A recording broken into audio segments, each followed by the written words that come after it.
সবাই কেমন আছেন? ভালো তো? আমিও ভালো আছি। আজকের আমি একটু মাছের ঝাল করেছিলাম, সেটাই আপনাদেরকে দেখালাম। বাজার থেকে পাবদা মাছ আনা হয়েছিল, সেই মাছগুলোকে সুন্দর করে কেটে ধুয়ে ঝাল করব বলে ভেজে নিচ্ছি। মাছগুলোকে ভাজতে দিয়েছি। আর এদিকে আমি সবজি কেটে নিয়েছি, একটু পেঁয়াজ, টমেটো, কাঁচা লঙ্কা, আদা আর একটু আলু। সর্ষে পোস্ত দিয়ে করলেও সুন্দর লাগে, কিন্তু সবসময় সর্ষে পোস্ত দিয়ে রান্না করা হয়, সেই জন্য আজকের আমি একটু আলু দিয়ে রান্নাটা করব। আর এদিকে আমার মাছ ভাজা প্রায় হয়ে এসছে।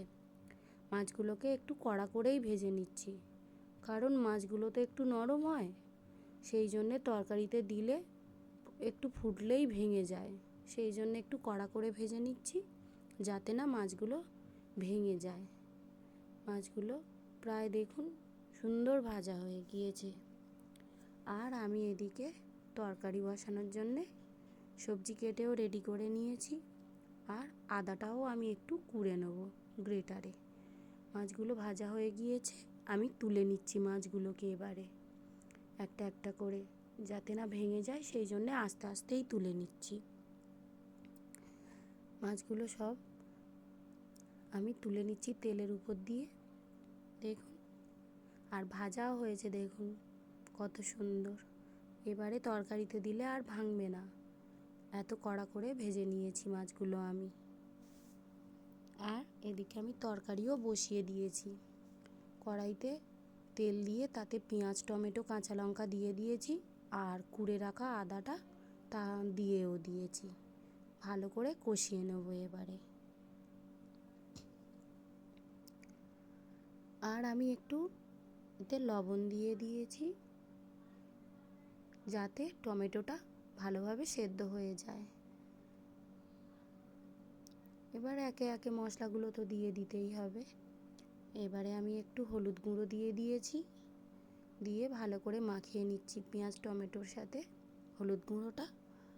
আর একটু কাশ্মীরি লঙ্কার গুঁড়ো দিয়ে দিচ্ছি কালার হওয়ার জন্যেই। আমি কিন্তু শুধু কালার হওয়ার জন্যেই কাশ্মীরি লঙ্কার গুঁড়োটা দিয়েছি, ঝাল হওয়ার জন্যে কাঁচা লঙ্কা দিয়েছি। যে যেমন ঝাল খেতে চান সে তেমন কাঁচা লঙ্কা দেবেন। এবারে সামান্য একটু জল দিলাম মশলাটাকে কষিয়ে নেওয়ার জন্যে।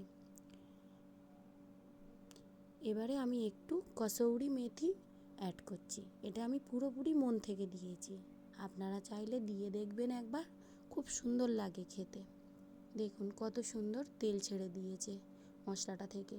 এবারে আমি ভেজে রাখা আলুগুলো দিয়ে দিচ্ছি, আর আলুগুলো ভাজতে ভাজতে না প্রায় সেদ্ধই হয়ে এসছিল। দিয়ে ভালো করে মশলাটা মাখিয়ে নিলাম। এবার পরিমাণ মতো জল দিয়ে দিলাম। এদিকে জল দিয়ে ঢাকা দিতে তরকারির ফুট চলে এসছে।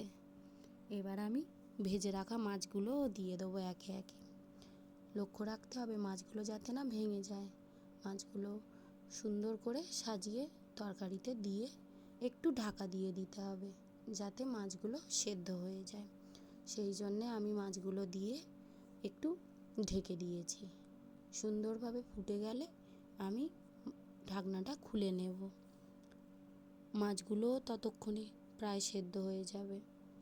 এদিকে আমি মাছগুলো দেওয়ার পরে ভালো করে ফুটে গেলে এবার তরকারিটা নামানোর জন্যে আমি রেডি হচ্ছি। এবারে আমি লাস্টও একটু কসৌরি মেথি তরকারির উপর ছড়িয়ে দিয়েছিলাম, যাতে গন্ধটা সুন্দর হয়। প্রায় তরকারি আমার হয়ে গিয়েছে। এবারে আমি আস্তে আস্তে তরকারিটা নামিয়ে নেব।